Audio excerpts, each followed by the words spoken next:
Thanks for popping on. Today it really is just about questions. I don't really have a whole lot ready to present for anything because I think y'all have heard it ad nauseum. So I can pull up anything that you might need with regarding to HOME-ARP and any of the activity that's going on with it now, which is a lot. And I'm also going to do a brief training on using emphasis. So then that way y'all feel a little bit better prepared. So yeah, so that's kind of the plan for today. So what I'm going to do, excuse me, is I am going to um do an emphasis run real quick. So then that way you guys have this recorded and you could take a look at it. We're doing it right off the bat. So let me grab the right thing. Okay. So, Candace, why don't you go let me introduce myself first. Hi, guys. I'm Ilona Nagy. I am the HOME-ARP manager. And this has been kind of my focus for the last um, 2-3 years. And so I just love this program. And I think it can bring a lot to Georgia. We're just trying to make it work out the best we can. So I'm going to hand it over to Candace to go ahead and introduce herself. Good morning. I'm Candace Spicer and the Home Art Specialist here in Georgia. Okay, so I'm going to share my screen. Um, and I don't want to bobble this too much. Okay. So when you click on the emphasis, so on our websites, and I probably should pull that up first. On our websites, if you go to the HOME-ARP pages, which I'm pulling up right now. Sorry, I probably should. We're in the midst of doing lots of different things right now. There we go. You saw it in edit view. So if you go to the HOME-ARP page, you'll see down here at the bottom our notices of funding opportunities. So we have our non-congregate shelter NOFO that's up and running right now.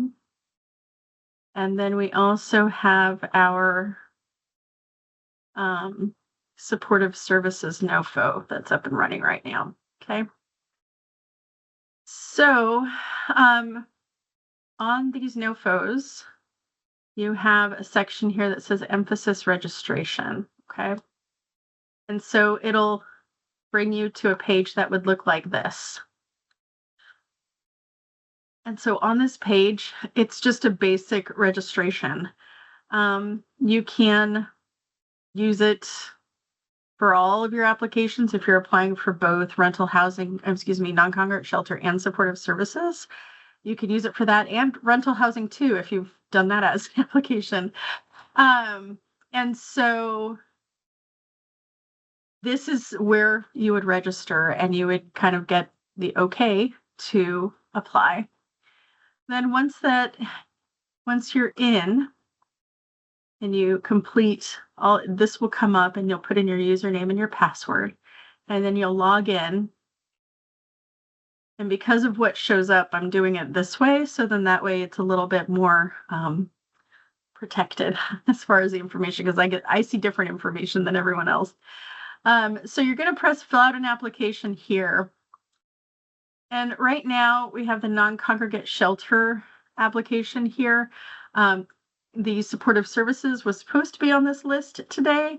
And I set it up the way I was told to, and it's not working. So I'm having some people work on that. So we're hoping to have it live today if you're wanting to apply. So you click on non-congregate shelter, and then you can go ahead and type in your name. And we don't have a PIN for any of the applications, so you don't need that. And then you're going to say fill out an application.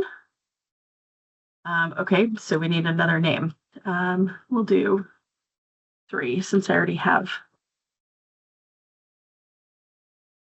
And then the application will come up. From here, and this is both for non-congregate shelter and supportive services. So this training or overview, I should say, will apply to both.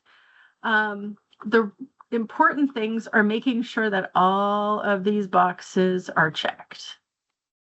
Okay. So once you get to the end of the information, you're going to put save and next and see then a checkbox is going to populate there. Okay. Now you can move between each of the areas without pressing submit, save and next. Okay.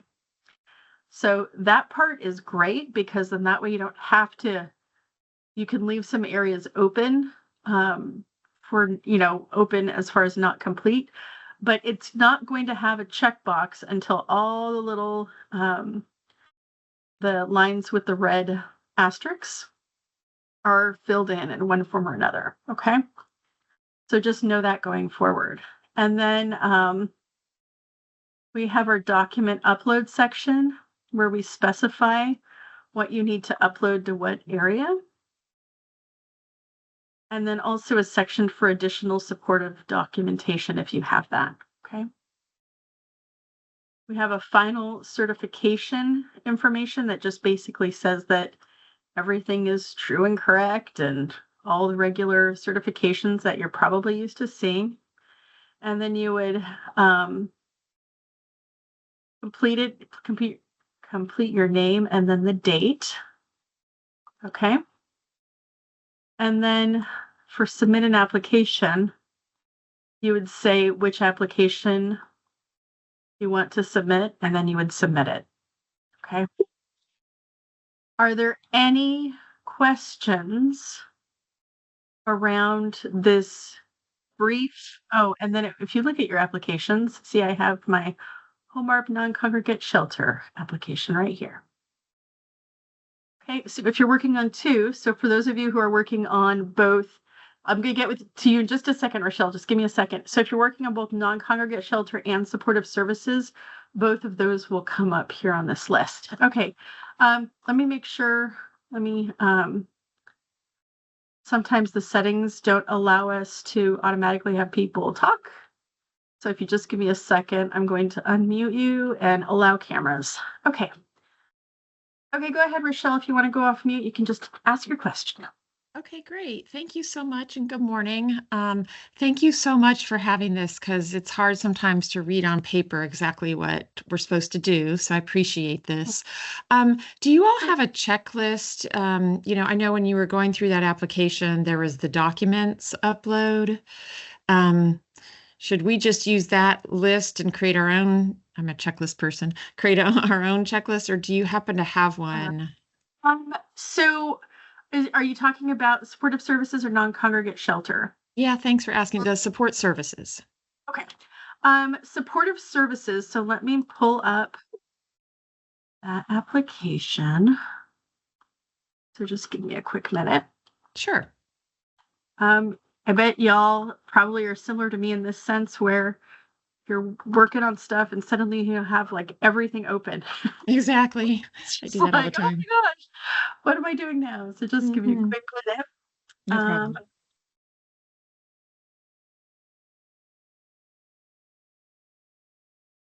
You have lots of different options. And is that your only question or do you have another question, Rochelle? No, I think you answered it. I'll just ask it again just to be clear. So this is the type of application where we can jump to different sections. We don't have to do it serially, meaning some applications online, you have to complete, number 1 before you can go on to number 2.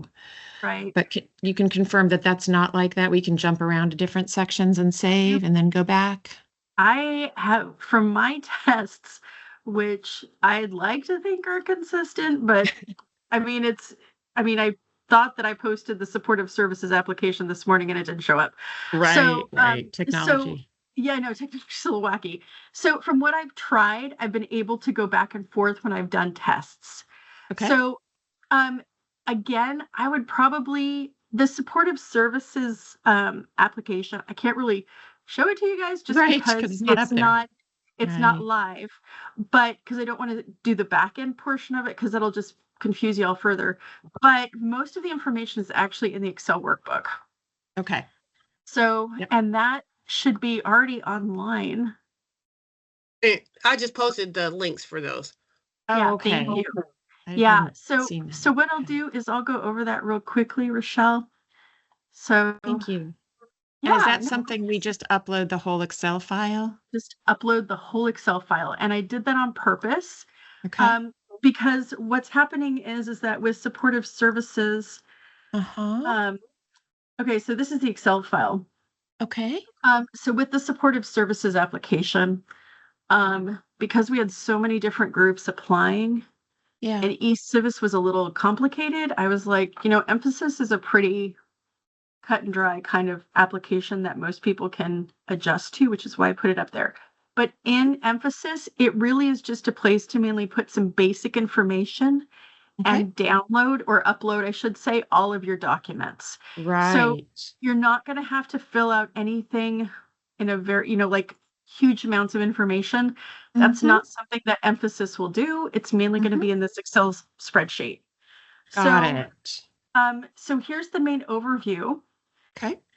And then it also has just a signature area for just to be official. Mm-hmm. So if y'all want to download that and sign it, and or if you have a good electronic signature option, that's fine too. Okay. And then here's the attachments. Oh, thank you. That's That's the what I was looking checklist for for. the attachments. Yeah. Okay. So go through all the tabs, um, and they're pretty. It's a fairly large application, but it isn't overwhelming. So, and then Okay. here for the budget piece, um, y'all could go ahead and if you want to fill out all 4 years, if you'd like funding for all 4 years, that's absolutely available to you.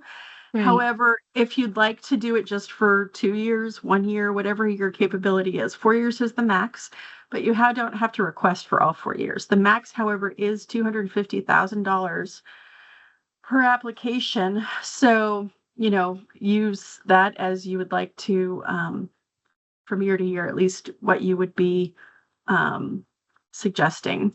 The second thing is with the funding is it's an annual renewal that we're going to do on it. So we will be making sure as far as compliance and all that upkeep along the way for the renewal. So your performance during that year is going to determine the renewal for the next year. So keeping up on all those requirements Mhm.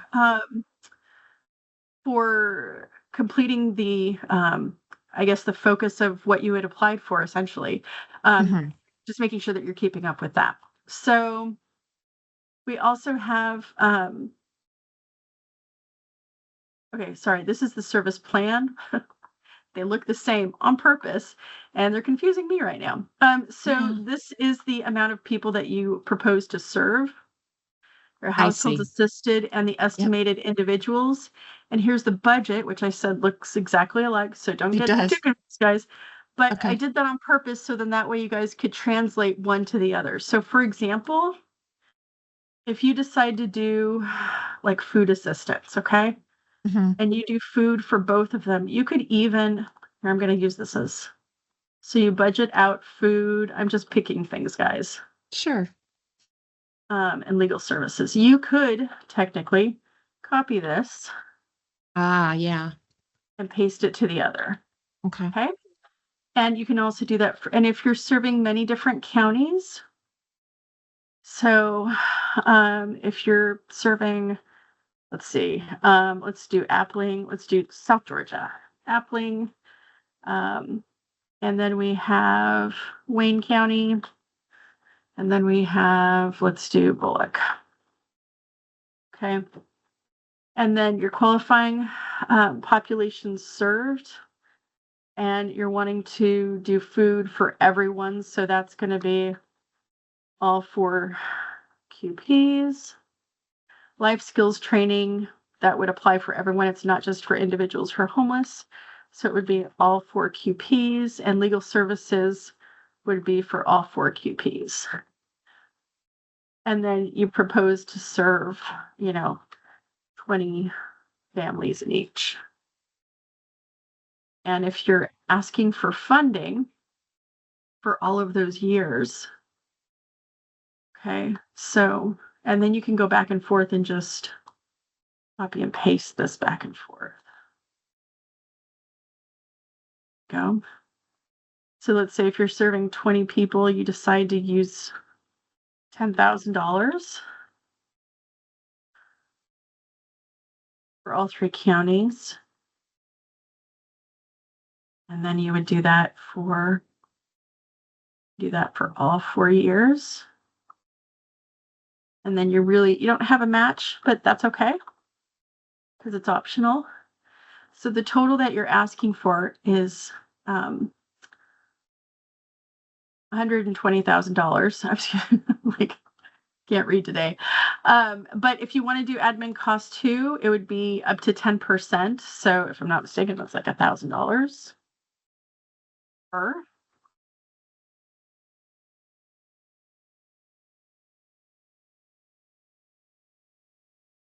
So 0.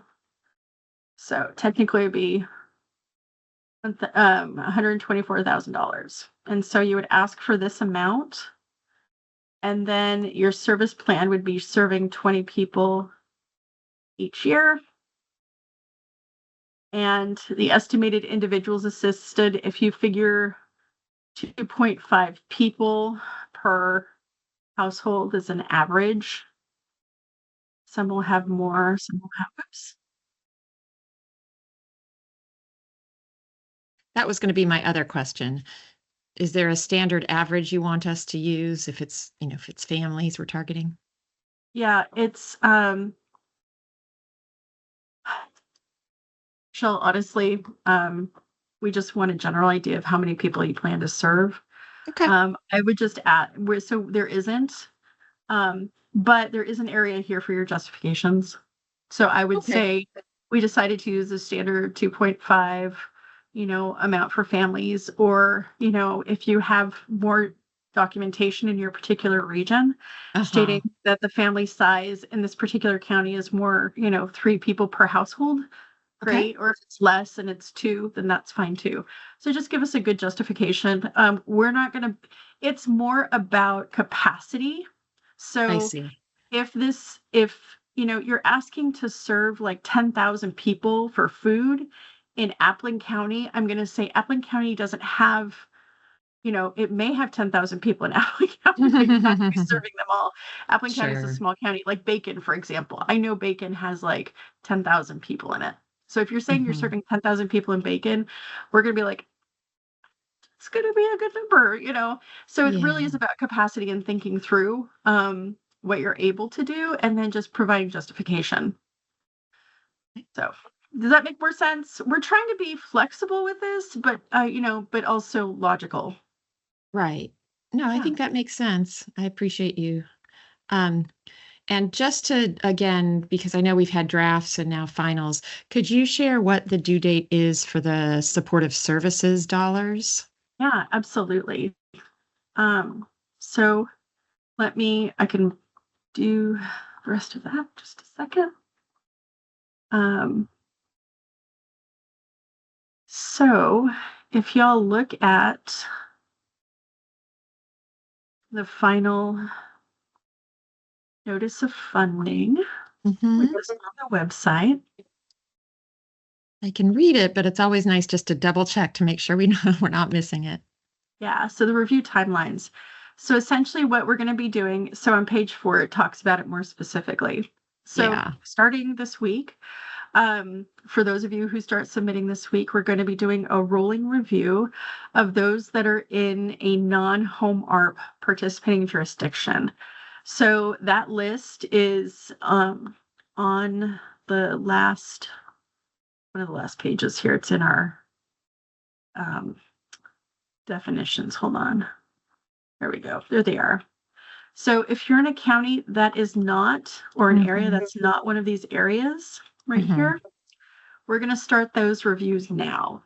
I see. Just because these are balance of state funds, we want to make sure that we give the opportunity to groups outside of the participating jurisdictions first. So then that way we make sure that we're serving as many groups as possible. But then starting on the 25th, so that's when everything is due from everyone. So we'll be doing the rolling reviews up until the 21st of April. Then we'll go ahead and continue collecting applications through the 25th. And then what we're going to do is then review the remaining applications and then score them from there. So the rolling applications are basically going to be those who get above a certain threshold in their scoring.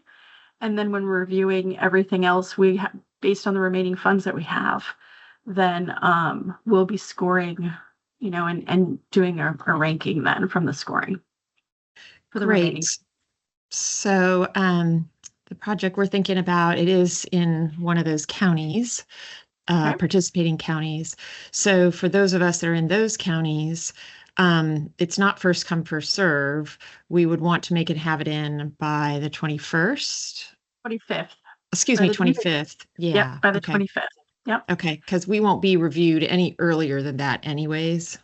Nope, you won't. Okay. I'm sorry. That's okay. And in worst case scenario, for those of us who are in that bucket of projects, so there is a chance that you all might get tapped out with all the balance of the state before you even get to those participating jurisdictions. There is a possibility. Okay. However, as y'all know, we've been moving pretty fast in 2025. Yeah, sure. We definitely want to contract out as much funding as possible. Okay. So we are going through kind of all the applications at once, quite literally, for both rental housing, non-congregate shelter, and supportive services. Mm-hmm. We just Okay. put our substantial amendment online. So let me put this up here so you can all see it too. For public comment. And it's right here, update to the plan.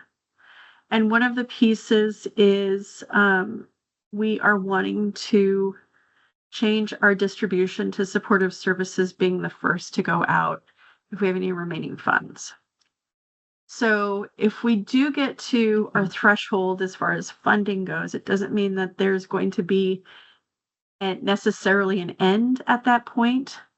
There may be additional funding afterwards when everything works out. So it may increase, and we can, and HUD allows us to do that just within the already budgeted amounts.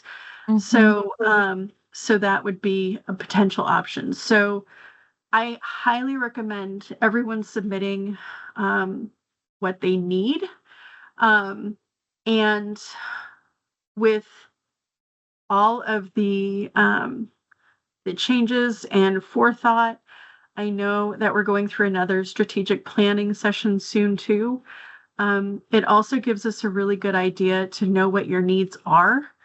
And I hope that this application, I know it's long, but I think that it's good for us to understand what y'all need as well out there, like really specifically, like we need to have this kind of service here, and here's the basic justification for it. So I still recommend y'all to give us what you need because we do want to make sure that we have accurate information when going into the strategic planning, so we know where to allocate our funds in the future, because obviously HOME-ARP is short-lived. And so especially with the State Housing Trust Fund program that's coming through, and any additional funding that we want to ask the state for, if we have the backup from y'all to say, here is what's come out of HOME-ARP. So we're using HOME-ARP as the beta test to show really in real time what the needs are in Georgia. And I know, and so it's also a really great opportunity for us to say, this is what we got, So then that way they have some meat to take with them when they talk to our legislature. So that's helpful. Thank you for all that information. Oh yeah, absolutely. No problem, Rochelle. Good questions. Could I And ask another oh, question that's just, I'm not trying to be political, so please don't see this as that. yeah. But given the state of the federal government, I know you all mentioned this both at the QAP workshop as well as the last webinar last week. But for those of us that are concerned about potentially the federal government rescinding these funds, could you speak to that? Are the funds actually drawn down by DCA yet? Have you had conversations with the federal government? So that's a good question, Rochelle. I think it's a valid question. And Anne, I'm gonna get to you in just a second, so just give me a minute. I we really can't say more than what we have. However, one of the reasons why the more that's in contract, because what we've just a basic overview, what's shifted very obviously are the direct funds for the most part, as I understand it, that the federal government has kind of control over. So, like, for example, consultants, like a HUD TA consultant, that's directly funded from HUD. And so it's easier to control that particular funding from that end.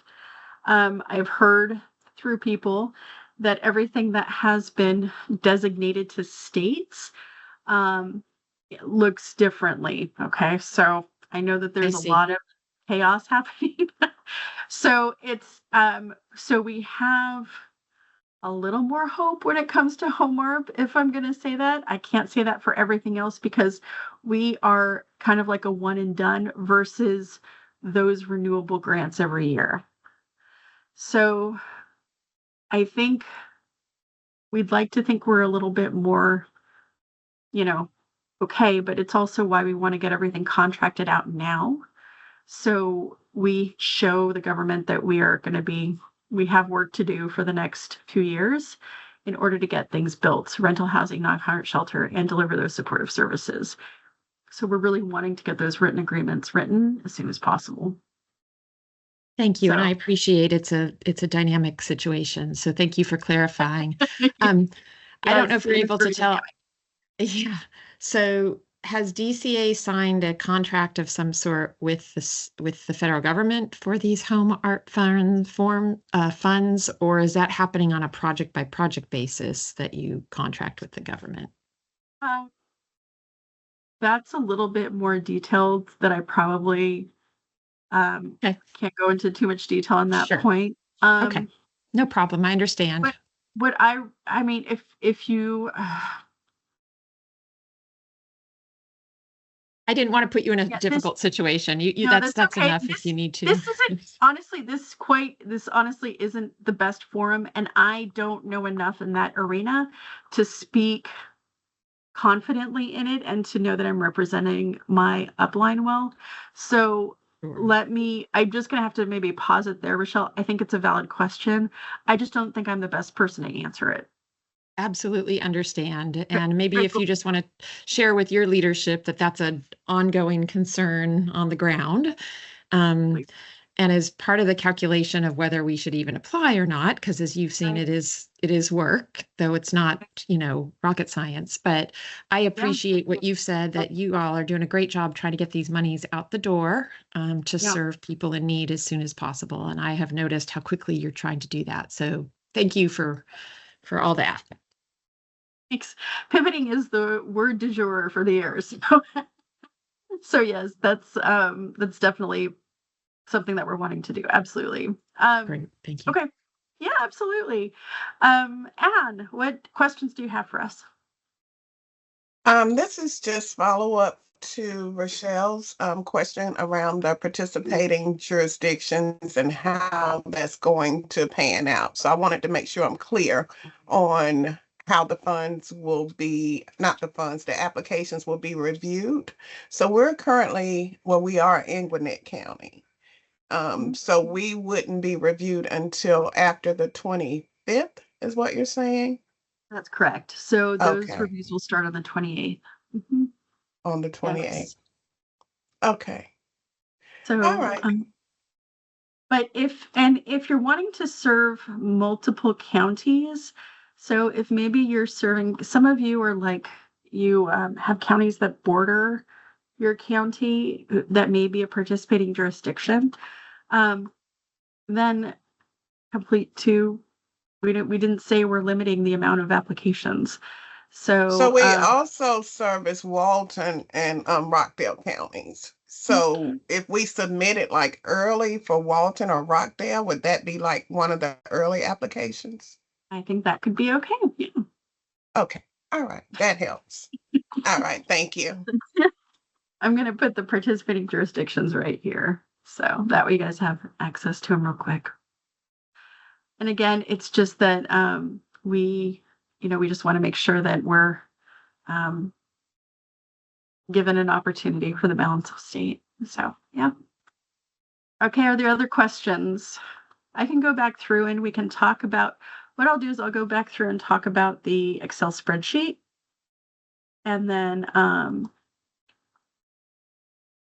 if you guys have any additional questions, yeah, that's what I want.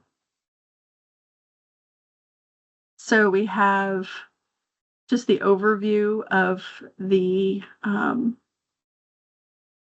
what you're requesting, your attachment checklist that I talked to Rochelle about.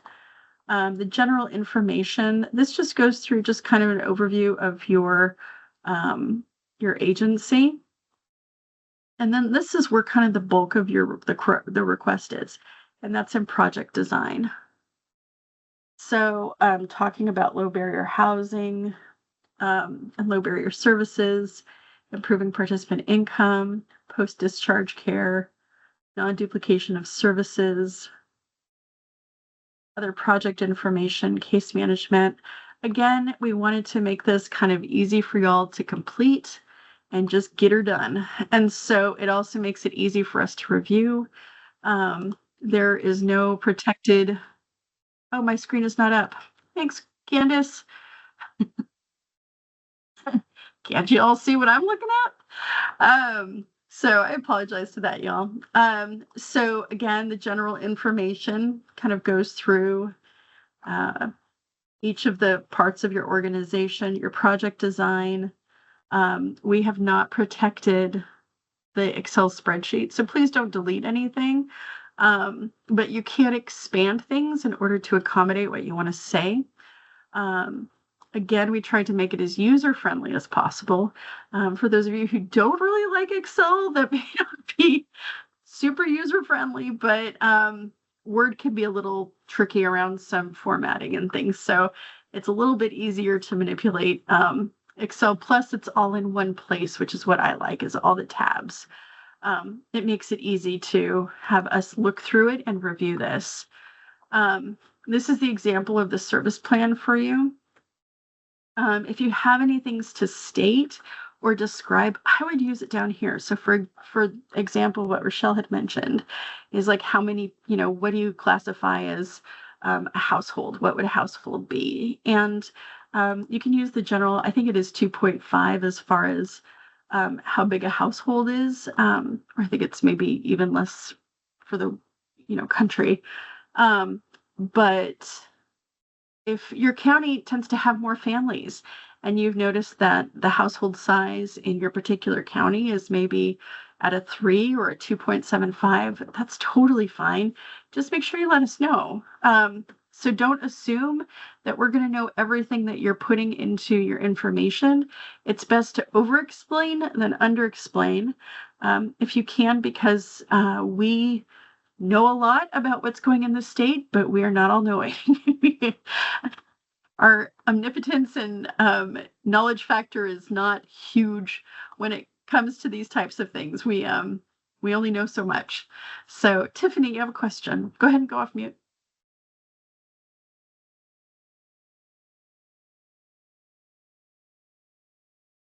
Good morning. Hi. I just had a quick question, just for clarity. So, in the supportive services project budget, like in your example here where you have the 3 different counties, if our organization is in a participating jurisdiction, but we service other counties, do we list those? Do we have to do a separate application for those? Anything that we list here? Yeah. So what I would do is separate them, yes. Okay. So do different applications, but still list them here in the project? No, I would just make them separate. Like Okay. full on separate. Okay. So put all Fulton stuff here, then do a separate application for Either Henry, which is in the balance of Henry or yeah. state. Yeah, because I know some of the counties that we serve are not participating jurisdictions. So Yeah. So we I would would need to I do. would just right, because we're just going to review the applications Okay. that are not mentioning PJs. Okay. Okay, cool. So just make Yeah, sure, yeah. So if you're submitting an application, don't mention a PJ. okay. All right. I just Okay. wanted to make sure from your example where there were like 3 different counties listed there, so I wanted to make sure. Okay. Yeah. All right. Thank you. Yeah, you could put all, but if, yeah, so, but none of those are in a PJ. Right. So, so yes, you can do that. Okay, cool. Thanks. You're welcome. And then again, if you have, and actually I didn't put a box down here. If you want to add this is malleable. If you want to add notes down here, that's totally fine. We also have an option for match. This is not required. Again, match is not required for this funding, but match does show your capacity as an agency. Okay. So, which is why ESG requires it. We're trying to be a little bit more flexible when it comes to HOME-ARP funds because we want opportunities for agencies that have not received ESG funds in the past. So please take a look at, if you happen to have some match contributions and options, you can definitely add those, okay? But it's not a requirement. So the household referrals, this is an important area because it shows us how you're going to engage all 4 qualifying populations. And so that is important because HUD asks for that. So the relationship between your agency and the referrals to your services is really important. In-house referrals are okay, but we are going to ask for other referral systems as well. So please make sure this is complete.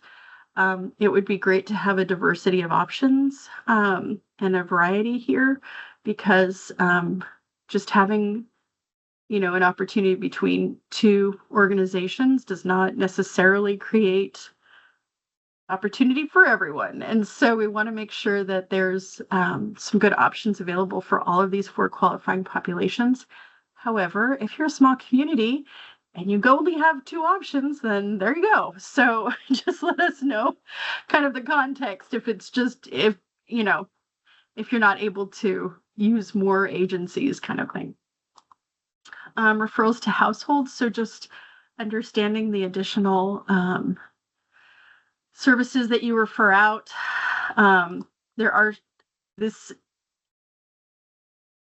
doing as many of these as possible is best, but we understand that not every community has all of these available, so we get that.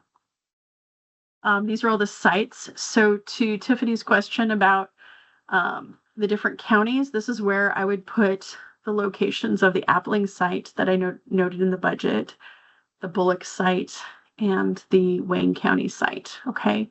And then, and so then that way we see. And again, guys, you want to make sure that every table in this workbook aligns. So if you ask for funding for Bullock and Wayne and Appling, and then suddenly you also include Tatnall County, and we're like, where's Tatnall coming from? That's not alignment. So we're going to want to see the same information throughout the entire workbook instead. So just make sure that you're reviewing that. I highly recommend, I know you guys want to get this in as soon as possible in order to make sure that you're part of that rolling review piece. However, to make sure that we review your application and know that you guys are, heading in a good direction. make sure you have either re-review it, take a beat, re-review the whole thing, make sure you look for those mistakes, and make sure that we can see kind of the consistency between each of the tabs. Okay. Have a good friend review it and say, and take a look. So please make sure that there's consistency between those.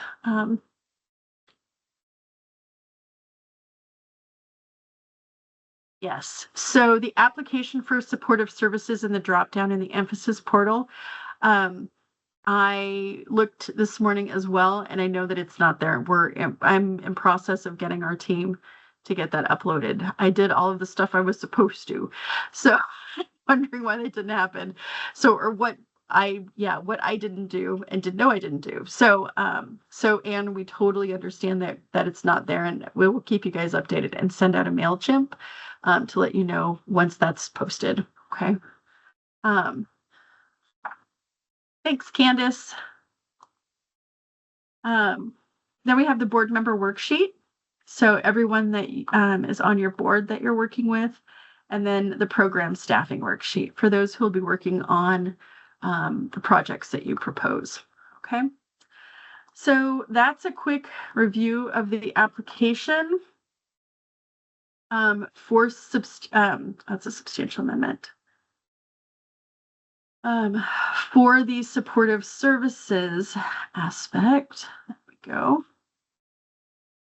We talked about the budget worksheet.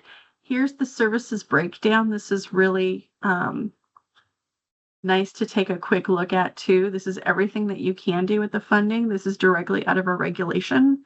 So if you are, so for example, wondering about outpatient health services, if you have someone who is maybe getting they're pre-licensed, they're getting their hours, they're not a licensed medical professional, so they would not be eligible to get, we couldn't pay for those services through this.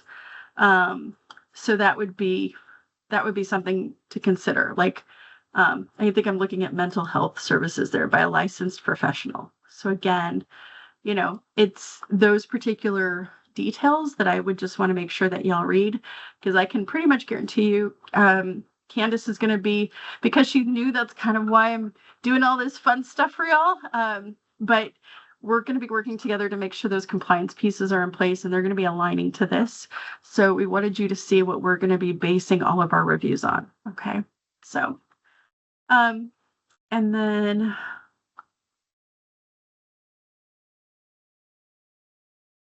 we have also the emphasis submission instructions. So this is a training document. I stole this from our housing finance department who uses emphasis as well. And so this just goes through step by step what I had shown all of you. And then that way it's something that you can use as kind of a little manual if you don't want to be referencing this is a YouTube in the future. So that's that. Okay. So I'm going to stop talking for a second and take any additional questions that you might have. You guys have been asking great questions, by the way. Are there any questions about the non-congregate shelter applications right now?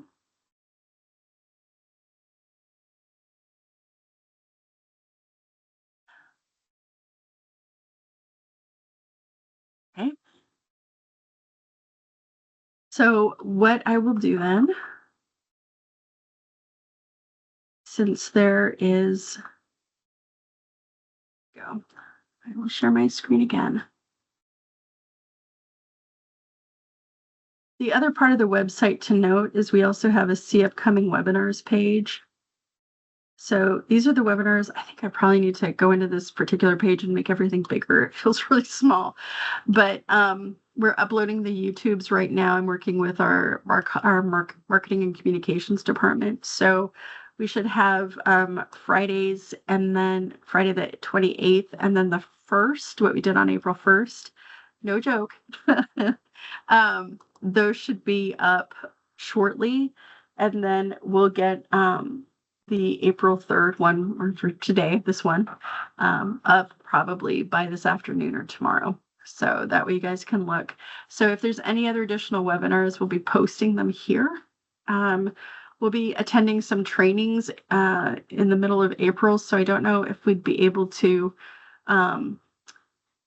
engage as much as we want to, but definitely reach out to us and let us know. Another thing to take a look at is here we have, I'm going to be updating this form right here, but we're going to have an online form for y'all to ask questions. There's one already on the non-congregate shelter page that you can ask questions as well. And so the supportive services form is going to look pretty much the same. Okay. So you would just go ahead and complete just the different questions and ask your question here. And then we'll post all of those answers. So we have about 14 minutes left. Are there any additional questions? This is Ann. I'm not sure if I missed this. So I like the Excel spreadsheet that everything is there and we're working on completing that. So once we're in emphasis, how does that work? Will we be uploading this into the portal or Yeah, will that's we a have great, to complete it again or how that's a does that great, work? that's a great question, Ann. So what you're going to want to do is sorry, I'm going to bring up all my things here first. Hold on. Is it here? Okay. So here's the test. I'm going to use the non-congregate shelter. I did the supportive services emphasis application based on non-congregate shelter, so they're all going to be kind of the same.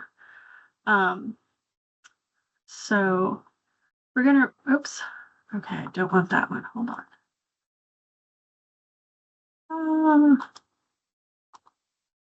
Okay, let's see. Download a test. Okay, so this application, there's going to be a section here that says document upload. So both in supportive services, I have this plan, budget, and Excel workbook. So you would just go ahead and choose that file. And then you would go ahead and attach it that way. So it'll upload it. And then there's going to be the audited financial statement from a CPA firm, the nonprofits with a 501c3. So everything that is on this checklist is going to be on that download list, Anne. So you would just download each of those specific things. And then the last portion is you would, yeah, that's the one that I want, is if you have any additional supporting documentation, you would have 4 additional slots to add anything else that you want to add. Does that help? Yes, thank you. That was great.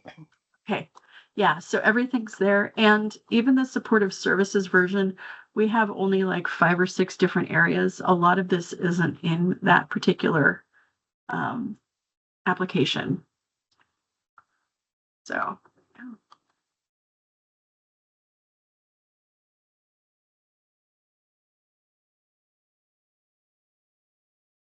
Okay, we got about 10 more minutes.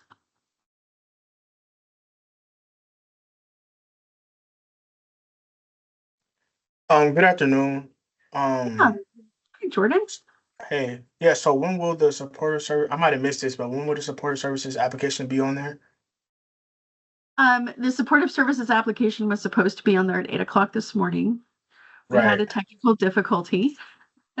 And so I have some people working on it, so then that way we can get it up. So once it is live, I'll go ahead and send out a MailChimp. I'm hoping by tomorrow morning. So that way you guys can get it uploaded. Okay. Yep. So just make sure, work on those Excel workbooks. Pretty much a majority of the application is going to be in that Excel workbook. So I would just work on getting that complete, which is why I wanted to separate it from emphasis. I wanted it to be kind of like what y'all are doing. Just focus on the workbook, get all the documentation together that you need.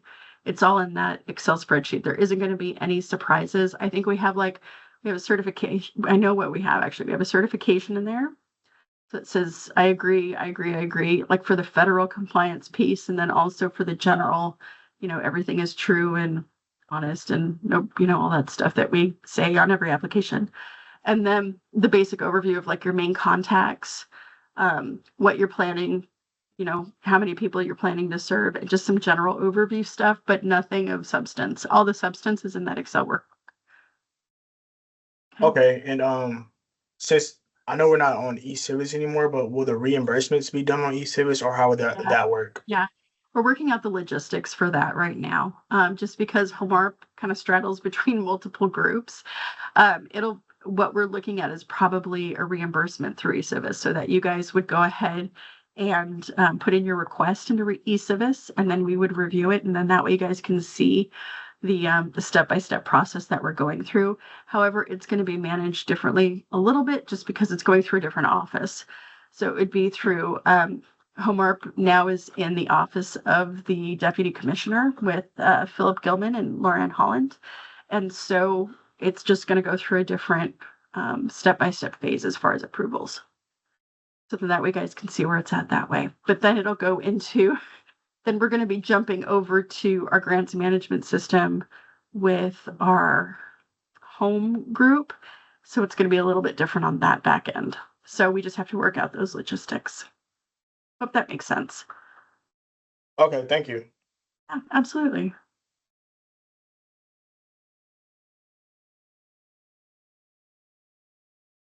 Okay.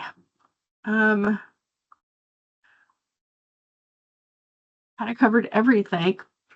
I'm trying to think of additional things to mention. Let's see.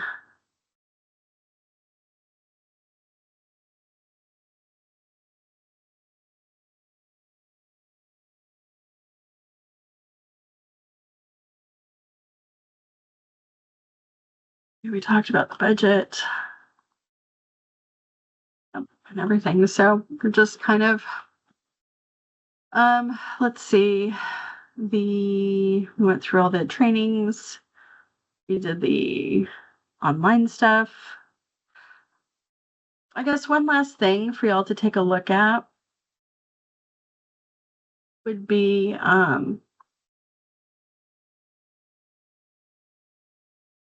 if you haven't already, this is the HOME-ARP website for HUD.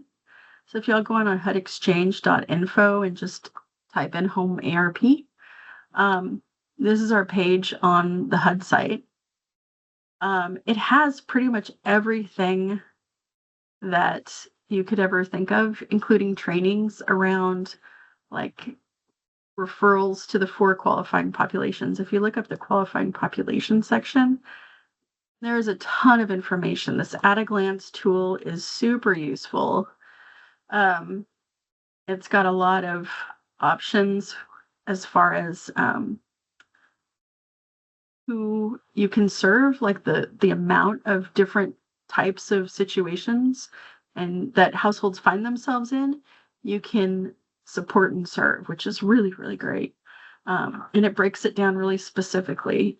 For those of you who get awarded, we're definitely going to be using this plus maybe a few other things just to make sure that y'all are aware of the specifics of who qualifies for the services. So that's a really useful tool. Also, for those of you who are COC recipients as well as ESG recipients, this goes through a crosswalk between HOME-ARP qualifying populations and then the COC ESG eligible participants and then comparing them. So HUD has actually put together a ton of information on this program, which has been really, really great. It's helped out a lot.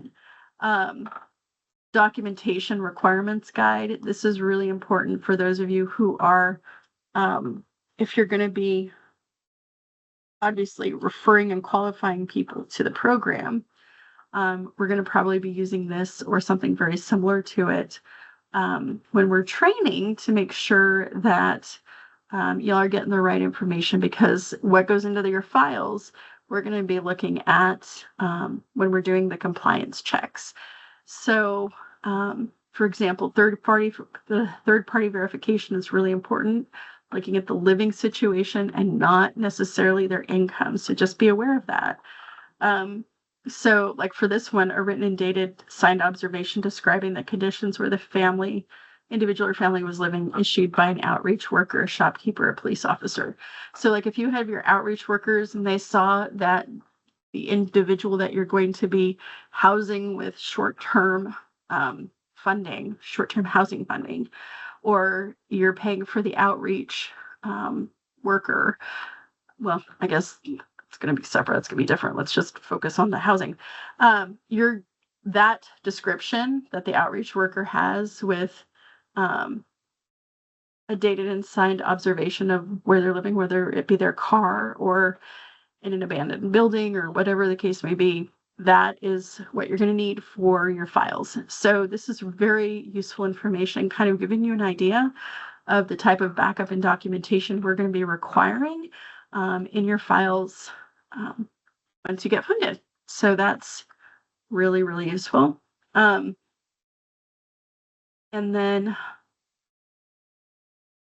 the implementation clinics for documenting the qualifying populations, and then the systems serving people with homelessness. Oh, that was actually an IDS. It's this one right here that's really, really great. So there's just some great information on the QPs and referring people to the QPs. HUD did a lot of training on this program. HUD has revamped their main webpage this week, and they said about 90% of information was removed in an effort to make it more efficient. So I encourage people to download any of these documents on the HUD Exchange page as soon as possible, in case they might be taken down for whatever reason. Oh my gosh. Thank you for letting us know, Rochelle. I was not aware of that. So, yeah. So, yeah, get those recordings and everything as soon as possible. So let's go ahead and I'm going to put the HOME-ARP page in the, oh, you already put it there. Thanks, Candace. So, Candace, do you have anything else before we end in 2 minutes? I've been talking this whole time. No, my only encouragement is always say more information equals less questions. That's my slogan, especially when it comes to compliance. Yeah.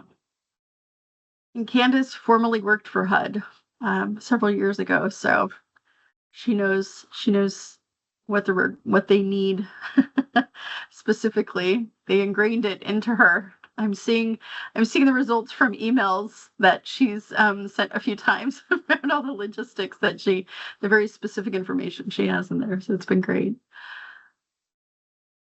Can't believe that. Sorry, I'm looking at that, just amazed. Anyway. Okay, well, guys, we'll probably be on for the next 2 minutes. I don't anticipate any, huge questions coming in the next 2 minutes. So if you guys want to log off, you can. When we post the webinar, if we have, super important question that comes in the next 60 seconds, then we will keep that question in there and you guys can take a look at that then. But if you guys want to go, you're more than welcome to. Again, just reach out and let us know if you have any additional questions. We appreciate your engagement, and look next week for other webinars because we'll have more. Thanks, everyone.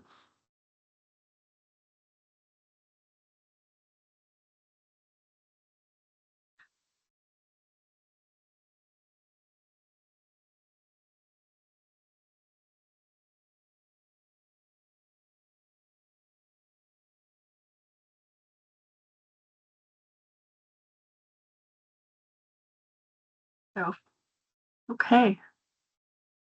Countdown has begun. Oh, Lord.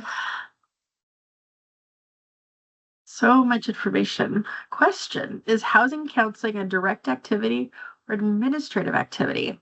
Housing counseling could be two things. That's a great question, Dana. So when you look at the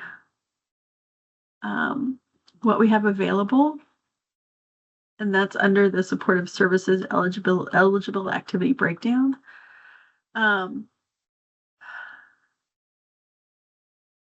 Housing counseling is noted in 2 places. So we have landlord tenant liaison, which is in this top section. It's under McKinney-Vento. So it's under the general McKinney-Vento requirements. Eligible costs for supportive services and homelessness prevention. So there's that.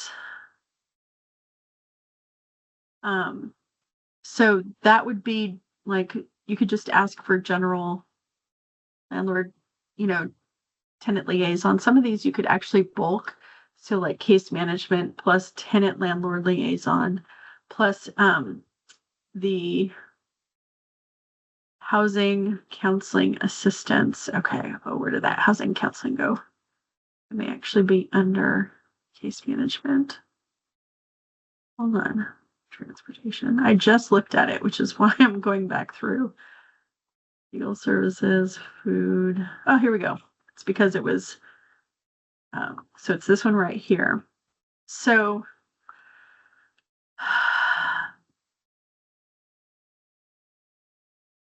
I would say it's more of a direct activity.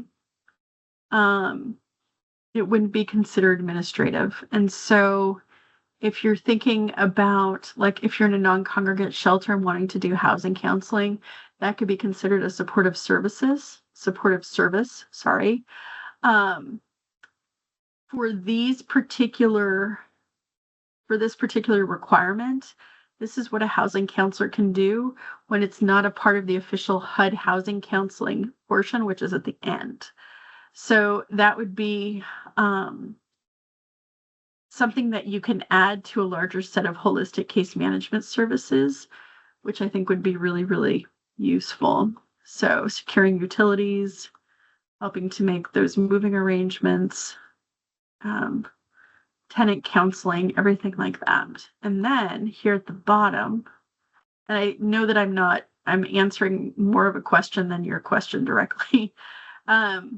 And then they also have the eligible costs associated with housing counseling under 24 CFR 5.100.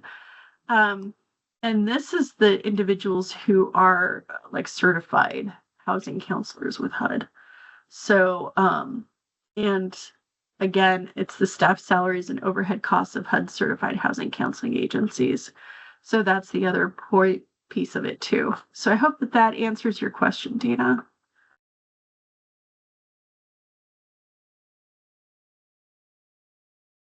Okay, perfect. I like perfect. Okay. Well, that's it, guys. We're past our time. So if you guys have any other questions, just let us know and send us an email, or preferably on the Q&A form that I'm going to be posting today. So we're going to get that uploaded as soon as possible for making sure that the emphasis portal is live. So thanks, guys. Have a good day.